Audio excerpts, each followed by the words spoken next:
Hello again and welcome back to Legally Cited. This is Jesse here, and I am back for kind of a random update video, just kind of a random topic video as it were, because there's a few things that I do want to kind of cover as far as possible future coverage for the channel, just some channel updates, my thoughts on a few different things, kind of a preview on some events and videos that are going to be coming up in the next couple of months, that kind of a thing. So we're just going to get right into it here.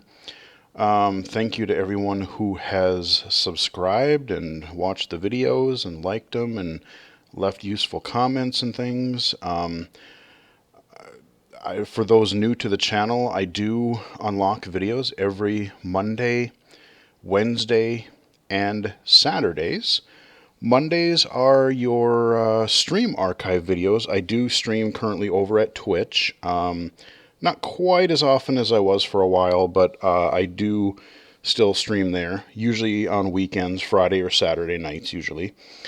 And yeah, as of this last week, this past Monday, I just released my final Mixer stream archive video. So yeah, Mixer has been dead now for almost a year. I think it was the end of June where it kind of really went under. But yeah, almost a year since Mixer has been gone. I used to stream there, and yeah, since I've been releasing videos once per week. I've been kind of trickling those out every Monday, and hit my last one. We ended where we started. For the final stream, I did a little City of Brass. That was the first game I ever tried to stream, which is an interesting kind of experiment there. And Mixer was really cool. You know, it had some really neat things going for it. Like the latency wasn't as bad. Like there wasn't as much of a delay as there was in Twitch. Now Twitch seems to have gotten better, but Mixer really, it had not too bad of a delay for the most part. I had trouble if I streamed directly from Windows. I remember early on I really had a lot of problems with streams like stopping or not recording or any number of things. Once I did switch over to OBS, things generally seem to work a lot better, and they do work really well with Twitch as well.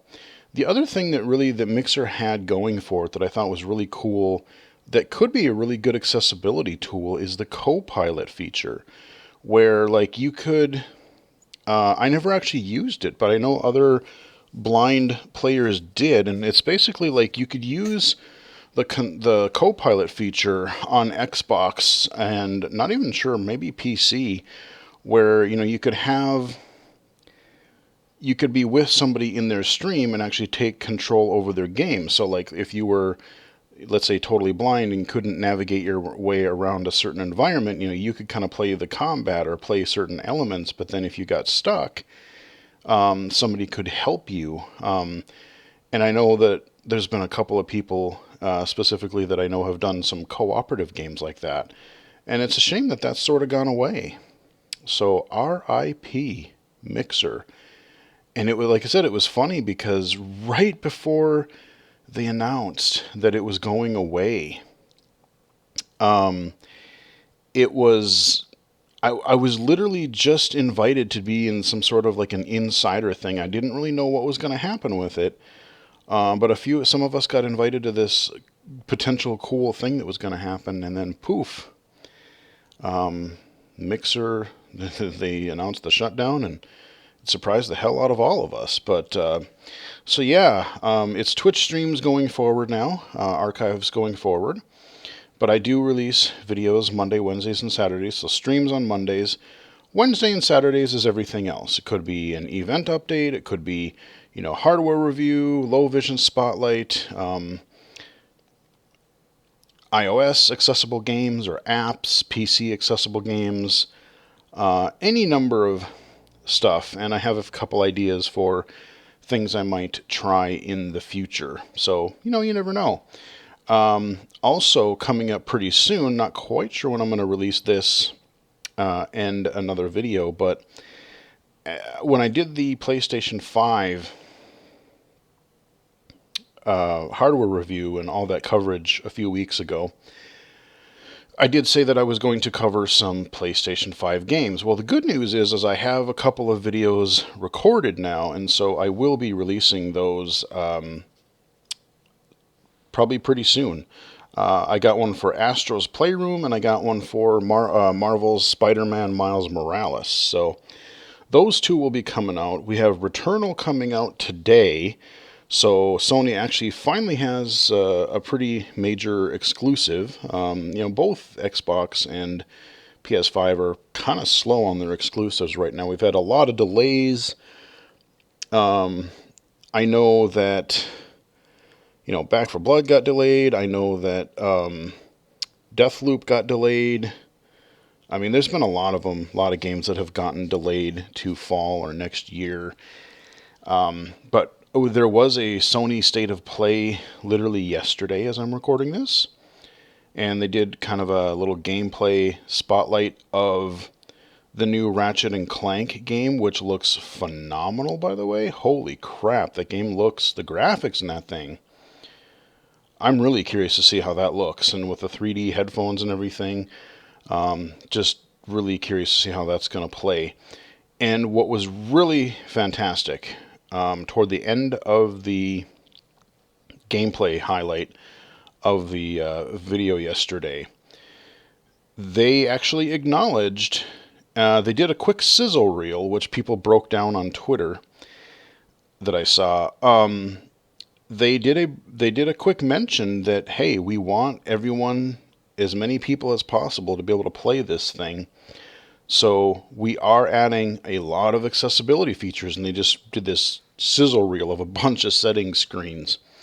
And they said, yeah, and we're going to be announcing more very soon. So that's really cool. So it sounds like we'll get some sort of either a blog post or deep dive video or specific accessibility trailer highlighting some of these things. I hope they do it really soon. Just pre-launch, because the sooner people know what accessibility features are going to be in the game, they know whether they can play them or not. From what I know of, it didn't seem like they had text-to-speech as one of those options, but they did have some navigation assist. They had some really cool UI things. They had a high contrast mode, controller remapping, vibration, sensitivity, that kind of a thing, screen shake.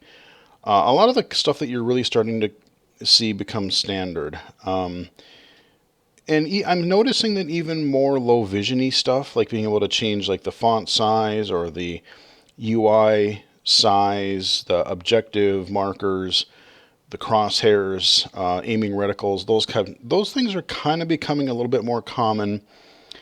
And I know it's super frustrating that we're not getting totally blind friendly accessibility features. And like I said, I think it's not that they can't. It's like I said, it takes time. People have seen what The Last of Us 2 can do. Even what Spider-Man Miles Morales had some nice things that made aspects of it easier. But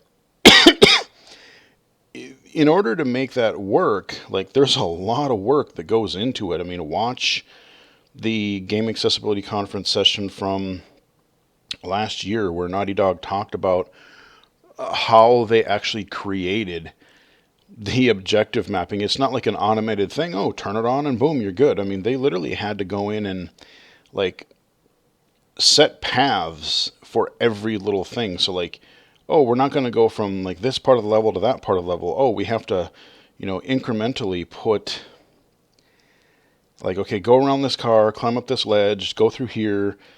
The step-by-step process, which was what made the navigation assists work so well in that game. And other games are probably going to be able to try it, but a lot of the titles that are coming out now were already deep into development by the time The Last of Us 2 came out. So I'm really curious within the next 3 to 5 years if we're going to see a nice a handful of AAA games start doing it. Like, I know Ubisoft is really trying to work toward it. Microsoft, EA, Sony, a lot of their first party titles are starting to do some interesting stuff. So it is, I mean, yes, I would kill for text to speech in pretty much every game. And it's not just text to speech. Like I said, for some totally blind person to navigate or be able to enjoy the game reasonably, it is more than text to speech, and that's all of that stuff takes some some ingenuity, and because every game is different. You can't just map one set of features to another game and go, yep, that'll work. So, but I am really intrigued. I really do want to, like, I was already very interested in the new Ratchet and Clank game, but now that we know that we're going to have these accessibility features and a good variety of them, I'm even more interested. I think it'll make it a lot more playable. There was even some like assists, like navigation assists and flying assists and things like that. I recently tried to play the PS4 Ratchet and Clank kind of a remake game, and parts of it were really cool, parts of it were okay, but parts of it were kind of hard. I remember an early level where you were flying through this little city area. That was a little difficult. Trying to figure out, seeing where dudes were on the roofs or tracking other flying enemies. Had a little bit of trouble with that, and just even some of the other parts of the game, like, it was a little hit or miss. So, I mean, it looked nice. It played generally pretty well, but there was something about it where there could have been a little bit more, like, accessibility, even a little bit would have helped. I also finally got around to trying Outriders, which has kind of been another rather big game that people have been playing as of late. Finally got around to trying that over the last week or so, a couple days. And, I don't know if I'm really going to play it multiplayer, but you can play it solo. There are maybe a couple issues here and there. But, I'm kind of digging Outriders. They have this really cool on-foot line where it's like a navigation line that you can bring up, and it'll just kind of guide you to your waypoint, navigation assist. That has been super helpful. I was in a snowy area for a few missions, and that was a little bit harder to see on the snow level, but overall, it's not been too bad. I really wish there would have been some text-to-speech for like the shops and the inventories and the weapons and items comparisons and that kind of thing. That would have made life a lot easier. But it's not the worst thing in the world. So I haven't recorded a video for that, but I hopefully will, and I intend to within the near future. Hopefully I'll get a chance to play some more of it this weekend or soonish. So, hopefully I'll be able to cover that in the near future. We got Returnal that I should play here at some point soon here, because I grabbed that. So, we got some PS5 games. We got some PC games. I do want to cover, there is that audio game that came out. I briefly took a look at the tutorial. It's an iOS Sonar Islands, I believe it was. Sort of interesting. I've heard some things about, like, once you get into the main game, there's a lot of either, like, your typical mobile fare of, like, you wait for timers, or you pay with, like, currency. I'm like, I'm not so sure that I'm on board with that, but hey, you know what? We want equality. Guess what? Sighted people have to deal with it. So, blind people got to get used to it too. You know what? I'm not in favor of that type of game design. But, hey, everyone, like, it's funny because when people talk about equality, they're really just talking, we want the good stuff. We want the right to do this. We want the ability to do that, which is great. But you know what? We got to take the realistically good and the bad together, because We want access to similar sorts of, let's say, marketplaces.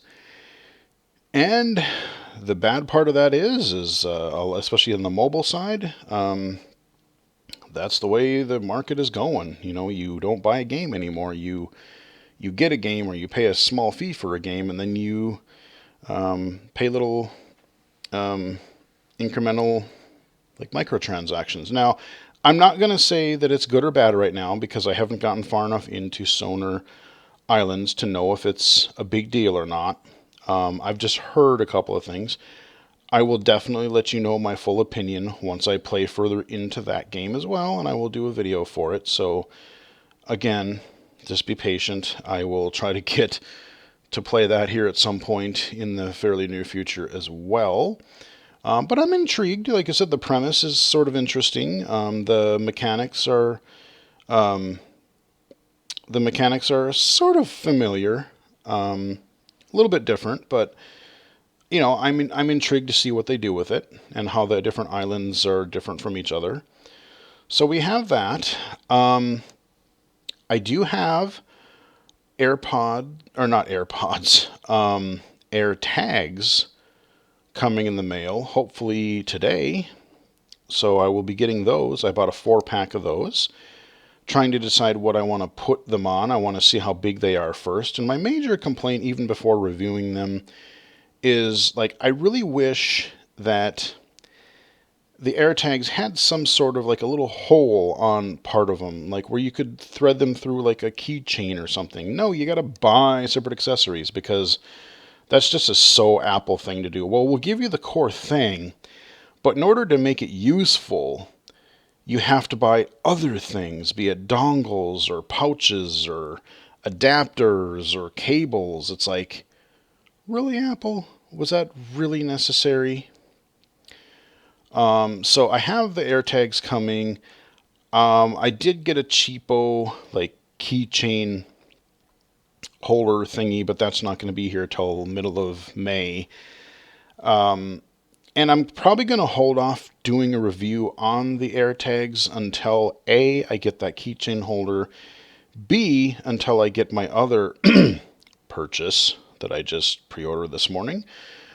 Yeah, I did actually decide to go get the new 12.9-inch iPad Pro for a few reasons. I have a 2018 iPad Pro, which is still really good. It's still a great tablet.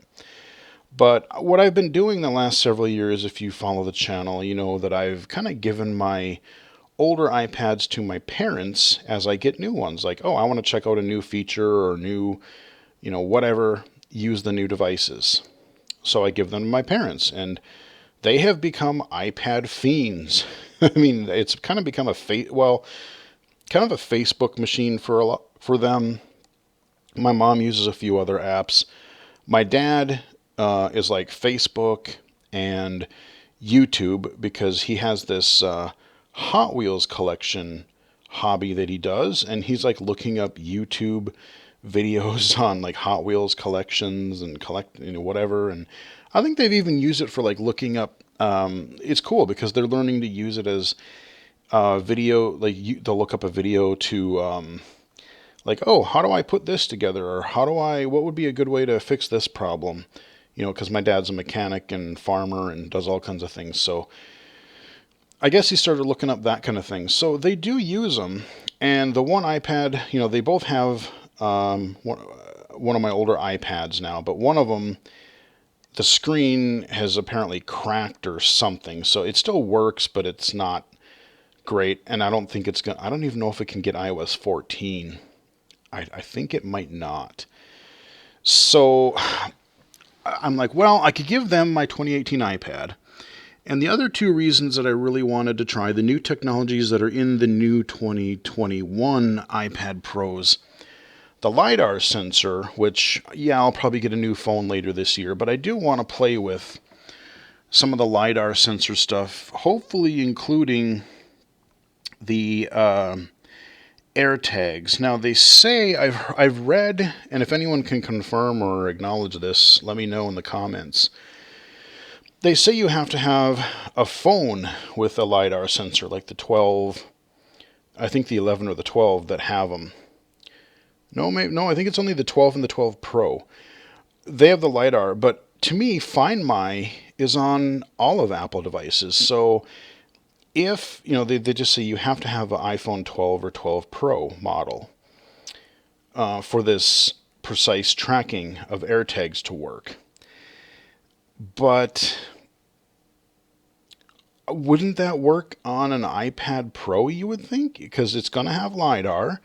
It'll have the Find My app, so there should be no reason that I couldn't try the more precise location for AirTags. And that's kind of why I'm delaying the review of the AirTags until I get the iPad Pro and see if I can, in fact, use that feature and then hopefully be able to demonstrate that or show it to you. So that, yeah, iPad Pro, got the AirTags coming in. And, I thought about the Tile. I looked between the Tile and the AirTags. But the main reason I really thought the AirTags would be kind of interesting is that, to me, the way I understand it is Tile, you can only really find and locate your objects with other Tile members. So if they have iOS, if they have Android, that's great. But they have to have the Tiles app. Where, okay, you don't have the AirTags ability on Android, but at least in North America, there are so many iPhones. Even if you don't have AirTags, anybody who has an iOS device, iPhone, iPad, anybody who has a device that can pick up on finding those AirTags can help you locate your missing or lost item. So you're not just being helped by other AirTag users, but you're actually being helped by pretty much the entire iOS community. So that, I think, is kind of interesting, and I'll talk more about that during the review. But that's why I decided to go with that way.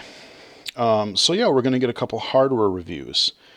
I do have, and I haven't even gotten a chance to play with it yet, I did also manage to pick up, I did the review for the Sony 3D headphones, the Pulse 3D headphones. They released the Microsoft headset, the Xbox headset, that can work with an Xbox One or Series X or S and PC.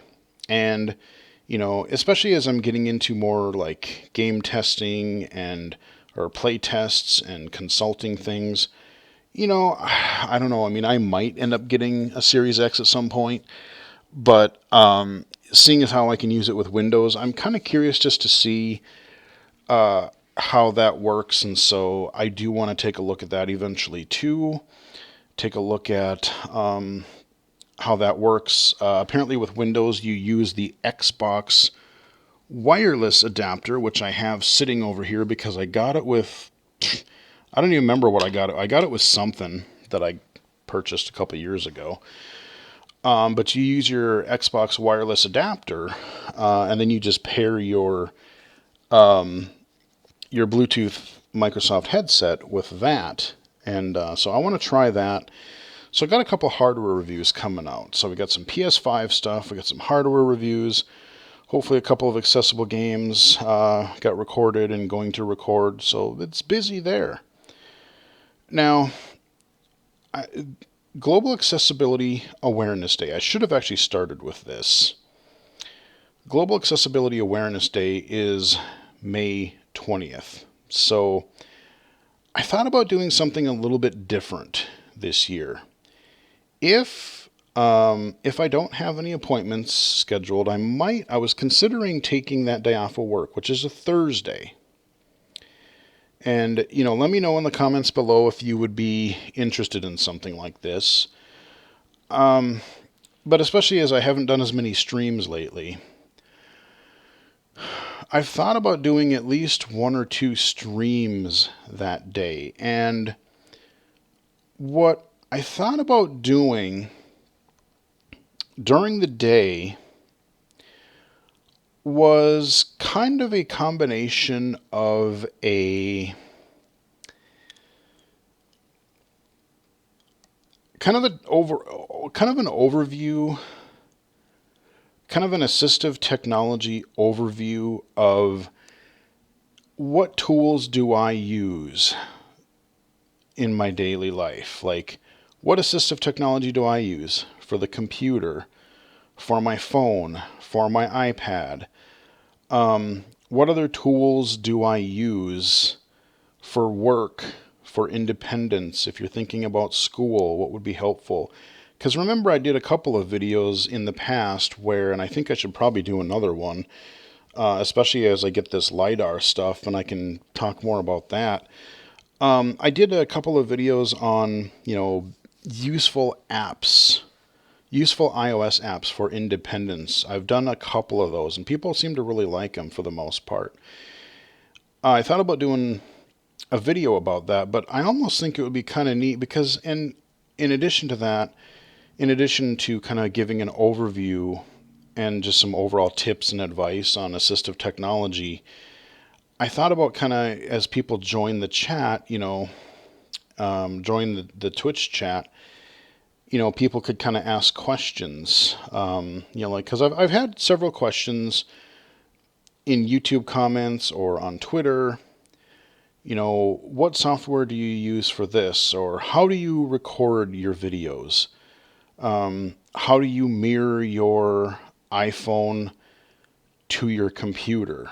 I have done videos on that in the past, but just sort of doing as a Global Accessibility Awareness Day sort of a thing, just having sort of like an informal stream during the day where, I could I could kind of demonstrate some of the assistive technology.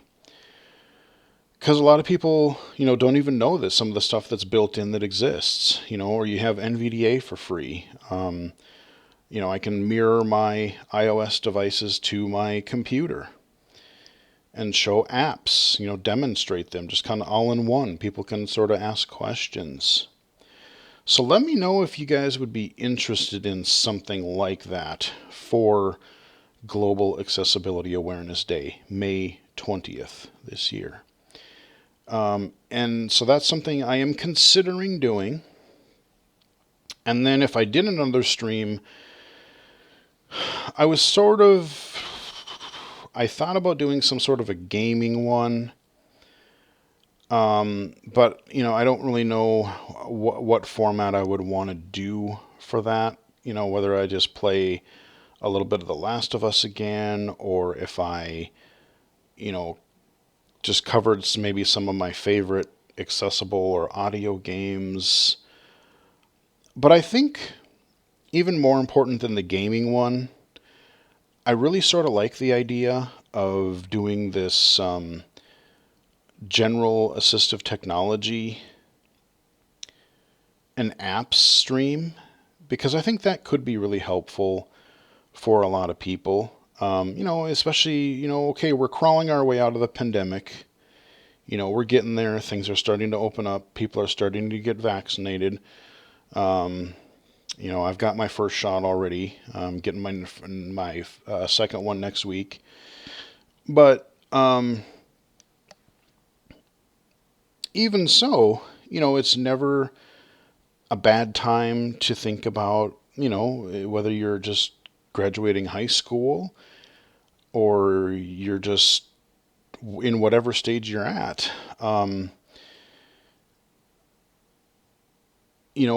We people with visual impairments, whether you're totally blind or low vision, people can and should, get out and do things. And so technology isn't going to solve everything, but it definitely can help. So, technology that can help somebody go to school, get a job. I mean, we should get jobs and pay taxes just like everybody else. Be independent, just make life easier if we're living on our own. Or even if our spouse or significant other is, they're not around. There are times you're not going to have somebody to back you up.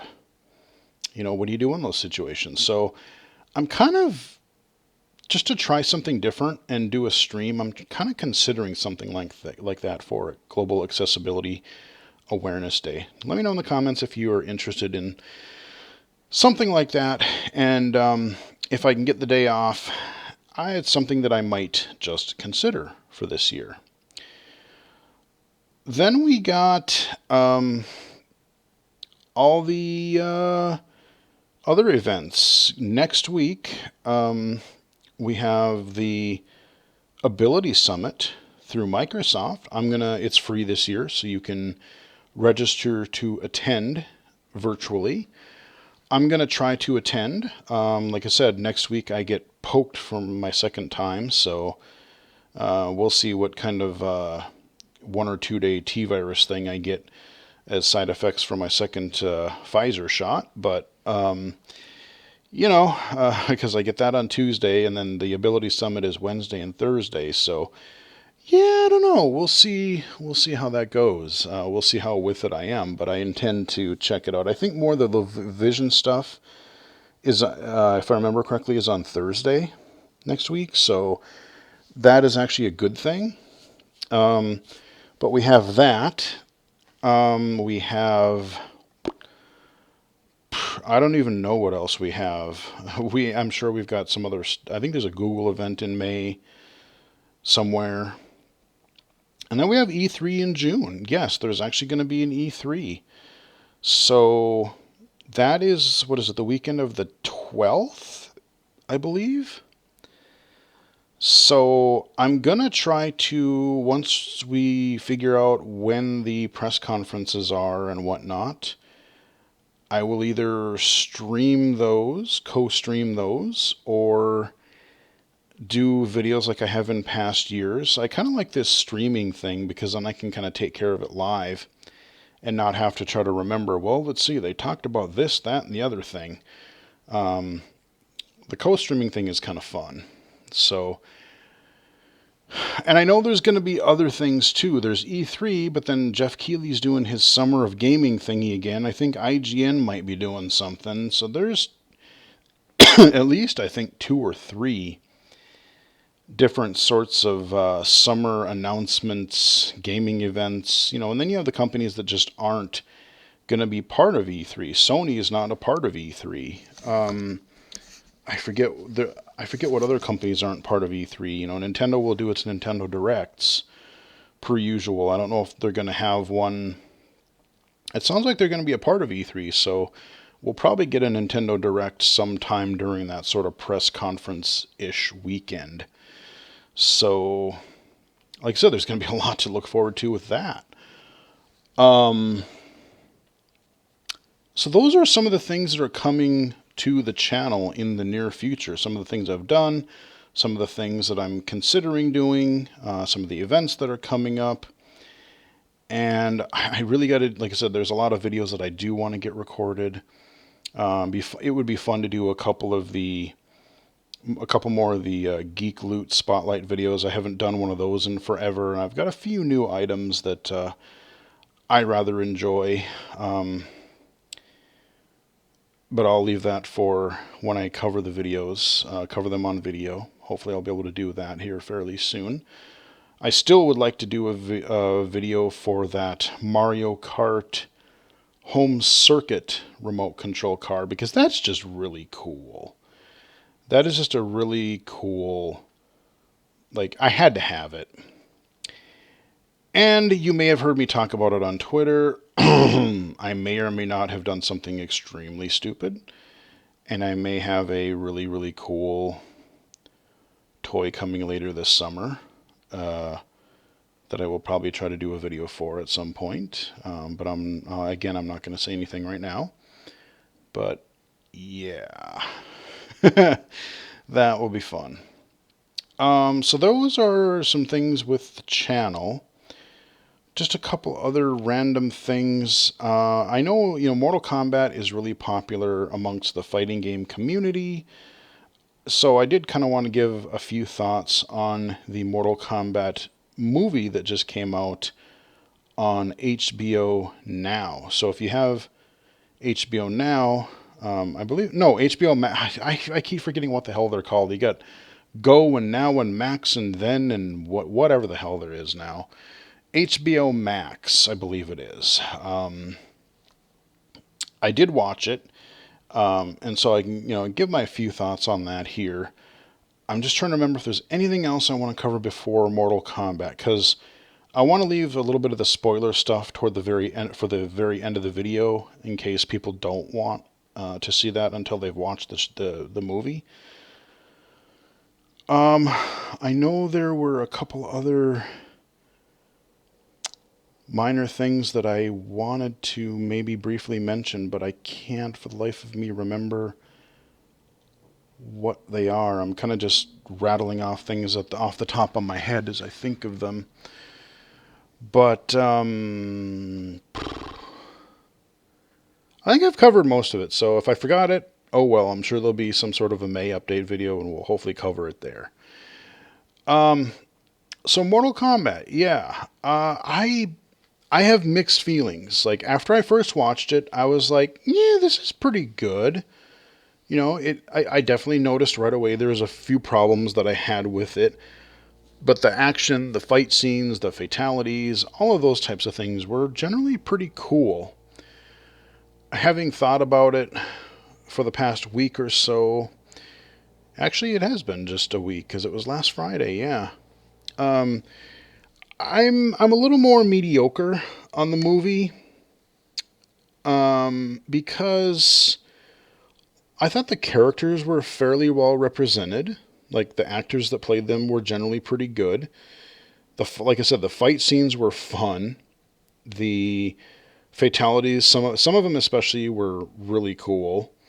This is an R-rated movie, so they definitely had the blood. But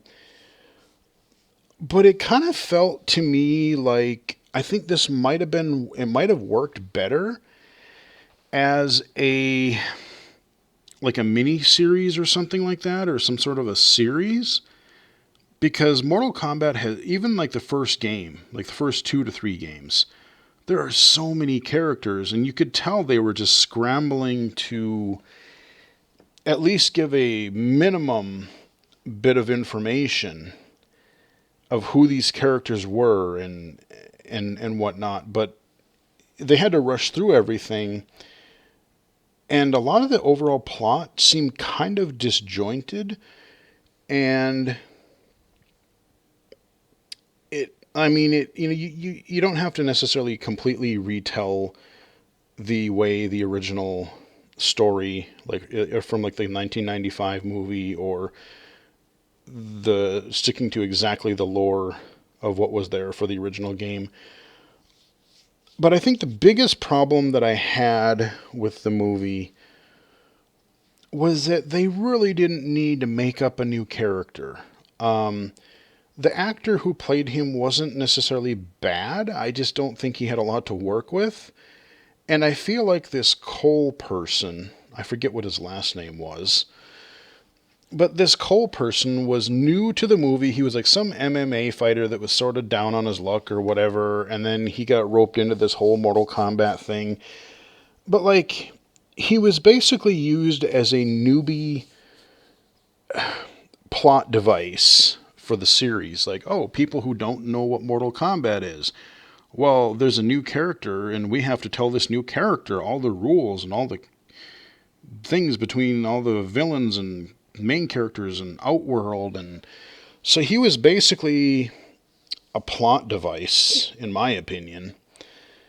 And, you could do what they did with Johnny Cage in the original movie. Like, you could use one of the, I don't want to say naive, but like you could use one of the Earth characters and either have like Raiden or Liu Kang, someone who's sort of more familiar with what the heck is going on with the Mortal Kombat tournament and Outworld and Shao Kahn, Shang Tsung.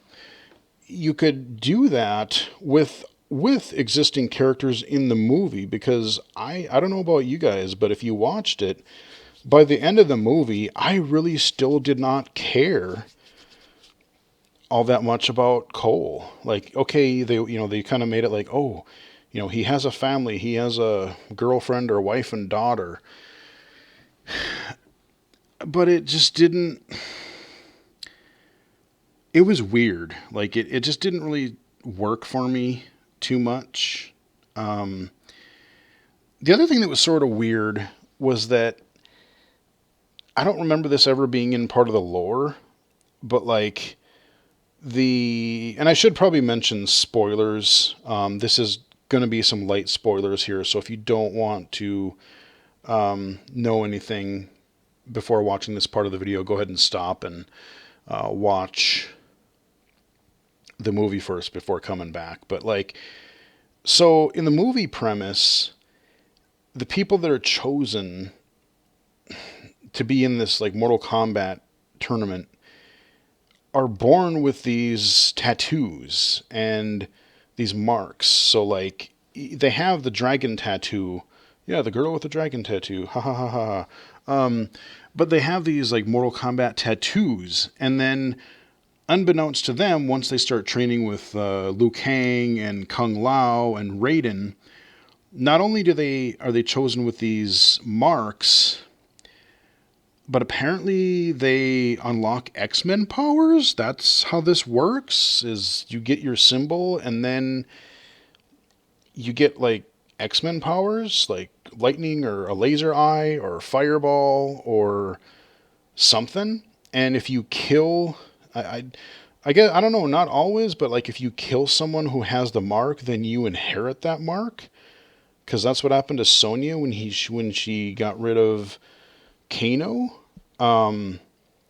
It's just a really weird, I mean, I'm not saying I hate it, but it was just a really weird take on how the whole Mortal Kombat system works.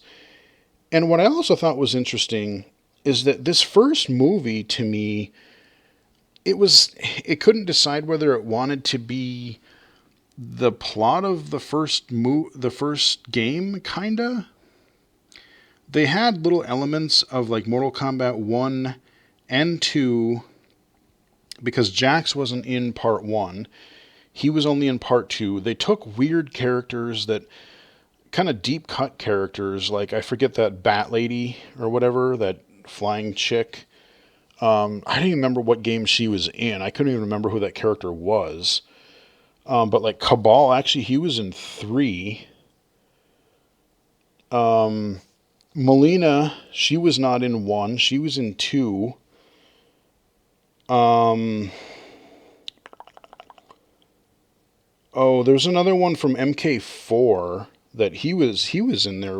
That was a really surprising character, because that guy is just, to me, kind of a throwaway character. I forget what his name was, but so it was like a weird mishmash of all the first several games, but then it wasn't quite that either, because this is almost like a prelude to the first Mortal Kombat tournament, because essentially what seems to really end up happening is that they're gathering all these people together. They kind of show all these fighters and their backgrounds. You got Sonya, you got Jax, you've got Kano, you've got Sub-Zero and Scorpion. The beginning scene of Scorpion and Sub-Zero, that was a cool thing. That was a really interesting opening to it. And I'm glad they had descriptive video, because then they read the subtitles aloud. So that was good, because there are little bits and pieces of the movie where they speak in other languages and you have to be able to read subtitles. There is a little bit of that. But after like a lot of the introduction, and once they start their training and everything, the whole like premise of this movie is that Shang Tsung is trying to actually, they mentioned that, I think they mentioned where, Outworld is won 9 times, and if they win one more, then they can invade Earthrealm. Well, so the premise, at least the way I understood it, was that Shang Tsung was kind of trying to cheat the tournament and basically eliminate Earthrealm's warriors before the tournament even started, because that's why he went in and was trying to have some of his minions take down some of these Earthrealm fighters, and that's how he got Kano to to switch sides and bring down that force field that Raiden had set up while the Earth people were training. So like the movie was kind of almost pre MK1 tournament, the way I understood it. So it was more of like Shang Tsung was interfering and try to, almost like a prologue. He's like trying to cheat and get whatever advantage he can before the official tournament starts. Because as far as I could tell, I mean, you had, like I said, you had really cool matchups. You had cool one-off fights, but like I can't really there. It didn't really seem like there was any formal tournament. It just seemed like Shang Tsung and his minions were just like, okay, let's go kill some Earthrealm dudes. So I'm kind of curious to see, like, if they do a sequel, it almost seems like that's going to be the true Mortal Kombat 1. That's going to be the actual first real tournament, even though some of the characters are theoretically dead. But, I mean, maybe they'll bring some of them back because Kano, he got the laser eyes. That was his superpower that he got when he got mad and trained. But he didn't have like the metal eye or the metal face part. So maybe they resurrect him and they give him kind of like how they gave Jax his arms. Maybe somebody will give him, like, bring him back, and then he'll have some sort of more like cyborg stuff. Because like a lot of the Mortal Kombat guys, it's like this weird magical, but like there's like a lot of like cyborg ninjas and stuff. So who knows what the hell will happen. But it was kind of weird that you had all of this. It kind of wanted to be like the games, but it was really doing a lot of its own thing. Like they did a lot of really. So that's my major complaints about the movie. But where I think it did well is I think, like I said, I like the representation of the characters. I mean, Sonya was good. I liked Jax. Raiden was. I thought just having him like with the accent that he had, I thought that was just a kind of a weird thing because I've never really heard a game with that sort, like with him having that sort of an accent. So that was kind of weird. I mean, Scorpion and Sub-Zero, I liked that. Cabal, I liked him. He was kind of funny. I liked some of his lines. The guy that stood out to me was Kano. He's always kind of had this Australian wise ass approach to him. That's even kind of how they played him in the 95 movie. So I think he was kind of the standout to me because I kind of got a kick out of him. And one thing that I was really surprised, again, spoiler, but I was kind of waiting, they introduced all the Earth characters, but I'm like, where is Johnny Cage? Where the heck is Johnny Cage? And he wasn't really in the first movie. The only allusion that we got to him was at the very end where they sent Cole, when they finally got through this final fighting, Cole was going to go to Hollywood and find Johnny Cage, apparently. So he's going to be in the second one if they go ahead and make it. And part of me thinks the reason they didn't put Johnny Cage in this first Mortal Kombat movie is because they already had kind of a, like in the original 95 movie, and even in like MK 9 through 11, the games where their stories, like Johnny Cage was kind of a lot of the comic relief in those stories. And they already really kind of had that because they really built Kano as the comic relief character. I mean, yeah, he was as, he was always a bad guy, but, he begrudgingly helped them find Raiden's temple.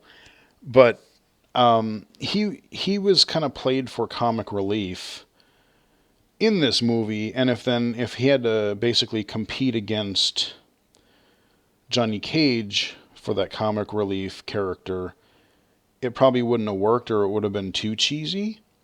So now, depending on what they do, if they resurrect Kano with his more cyborg parts, or if they just say, nope, Kano's dead, now in part two, they can have a smart-ass character, aka Johnny Cage. So I'm kind of thinking that's maybe why they did it. That's my theory, anyway. But I don't know. But like I said, it was like a lot of the plot. It was really jumpy. It almost feels like like.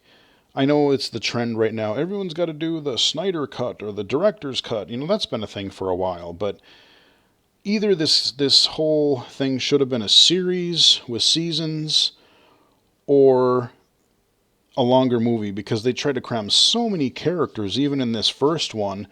But the weird thing is they crammed so many characters in, but then rather than just focusing on the characters that are in the original lore, they went and created this Cole character, which was made up for the movie. And from what I can tell, most people really didn't care about and felt was unnecessary, because he's, like I said, he's a plot device. He's for plot dump, essentially. I don't know. It just felt really. You kind of just have to check your brain and go, no, sure, this is a weird Mortal Kombat alternate universe. There are different rules that apply to the game from the games. But like I said, I liked overall the way the characters were represented. The fights themselves were really cool. The beginning fight with Scorpion and Sub-Zero before they got their cool masks and suits and stuff on, that was pretty cool. The fighter, all the fights that they had throughout the movie, I really liked. One of my favorites was when Kung Lao was fighting, and he did his. I like the way he threw his hat around. He's got this like blade hat, and then he did the really sweet hat fatality. Use like this buzzsaw thing. That was pretty badass. The head slap with Jax, that was awesome. The dragon, flame dragon with Liu Kang, that was pretty badass. And you saw a lot of the featured moves. You had a lot of the, like the different kicks, or Liu Kang shooting his fireball, Raiden have lightning powers. You had a few callbacks to like, get over here, or I think they had a flawless victory. I don't think they said finish him. But there was some callbacks. There was some deeper cut characters, which I'm like, oh, you put that character in here? Okay, fighter in here? Okay. But so there were little kind of almost Easter eggs or things that longtime fans would catch on. I think they acknowledged there was, what was he? There was some like he wasn't a fighting character, but there was somebody who they alluded to as like some Tobias thing, as an acknowledged to John Tobias. I don't think they had. I don't think they had a Boone character for Ed Boon. So I mean, there were a lot of like, this, for the fighting and the fatalities and the special moves. They had a lot of that. So like fans that wanted to see that in like R-rated live action, they got that. The fight between Scorpion and Sub-Zero at the end was really pretty cool, but then they had to ruin it and have Cole come in, and like, I don't want to see Cole, I want to see Sub-Zero and Scorpion fight to the death, man. But we had Cole come in. They had Goro, and Goro was pretty cool, but you didn't see him in Outworld. You didn't, like, they teleported him to the real world where Cole went to his farm, like back to this farm where his family was hiding. And then, like, Goro came bursting out of a barn to attack him and his family? Like, what? You don't use Goro that way. I mean, like I said, it was kind of neat watching him fight, but there's just it's kind of all over the place. Like I wouldn't call it a bad movie. I enjoyed it, but the more like it's one of those movies if you think too hard about it, the more you go like, you know what, that's complete nonsense. And this is coming from somebody who sort of kind of has a sort of a clue of how the original stories were supposed to go. And that was utter ridiculous nonsense. But like they've even just they kind of just even messed that up a little bit in this movie. And it's definitely a unique alternate take. They had a recent animated movie. I forget the name of it, but it was like this Sub-Zero, or no, it was like this Scorpion movie. That wasn't too bad. That was the animated movie. I watched that, and that was actually pretty good. I mean, if you have HBO Max, definitely check it out. Like I said, I didn't hate it. I did like it overall. Just kind of like, just take it for what it is. Watch the action scenes. Laugh at a few of the characters. Some of the voice lines are really cheesy, but some of them are kind of funny. But the fight scenes are really good. The plot is a little all over the place and a little bit questionable, but it is worth watching, especially if you are a Mortal Kombat fan. I did enjoy it. But if you really want like the Mortal Kombat 1 through 3 story, you really, really owe it to yourself to play through Mortal Kombat 9, 10, and 11. 9X and 11. Because the story modes that they did in MK 9 through 11 are just batshit crazy in the best possible way. 9's was great. 10's I didn't care for quite as much, but 11's was just madness nonsense, and it was great.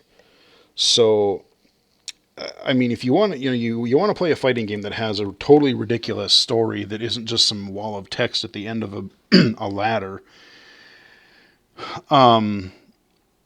Those games are fantastic. I did a full playthrough of the story mode of MK11 just so you get an idea, but like MK9 and 10 are actually quite good too. So this video has gone on pretty long. Like I said, thank you for watching, subscribing, liking the videos, comments, and everything for your support. Let me know if you guys are interested in that global accessibility awareness thing on the 20th, and we'll see if I can make something like that happen. Otherwise, I will wrap it up here. Hope you guys enjoyed the video.